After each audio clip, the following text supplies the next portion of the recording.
It's good news for the Bitcoin ecosystem as investors across the United States will get the opportunity to invest in Bitcoin indirectly, thanks to the Securities and Exchange Commission, the market regulator, for approving the first leveraged Bitcoin futures exchange-traded fund. The Florida-based Volatility Shares, which is 2x Bitcoin Strategy ETF, is scheduled to launch on Chicago Board Options BZX exchange next Tuesday. So according to the SEC filing, BitX seeks investment results the correspondent to the 2 times the return of Chicago Mercantile Exchange Bitcoin Futures Daily Roll Index. An ETF or exchange-traded fund bundles securities like stocks and commodities. Investors can buy shares of an ETF to gain exposure to those securities without owning them directly. In the case of Bitcoin's ETF, there has been 2 main types, which is Bitcoin Futures and the Bitcoin Spot.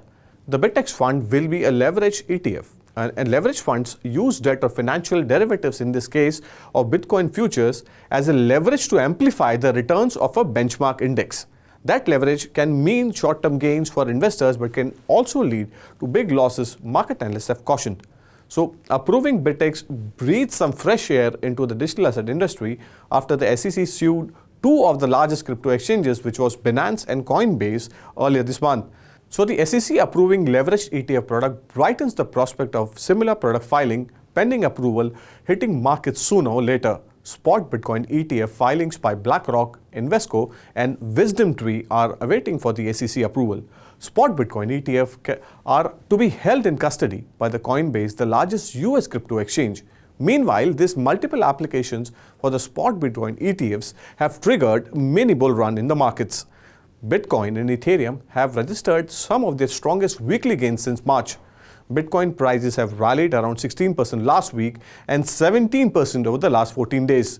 While the BlackRock, Invesco, and WisdomTree are still to hear from SEC, however, there is optimism that the inclusion of surveillance sharing agreement would be enough to make the market's regulator, which is SEC, comfortable to approve it. Much the same that the Ontario Securities Commission wanted a mature custodian sector before it approved first Bitcoin ETFs to be listed in Toronto way back in 2021. Well, Nasdaq, an American stock exchange based in New York City, is reportedly looking at the Q2 2023 for the release of its custodian service for the Bitcoin and the other cryptocurrencies. That's all there is in this special story. This is Manoj Dara signing off. But keep watching 3.0 TV for more such interesting analysis and updates. Thank you.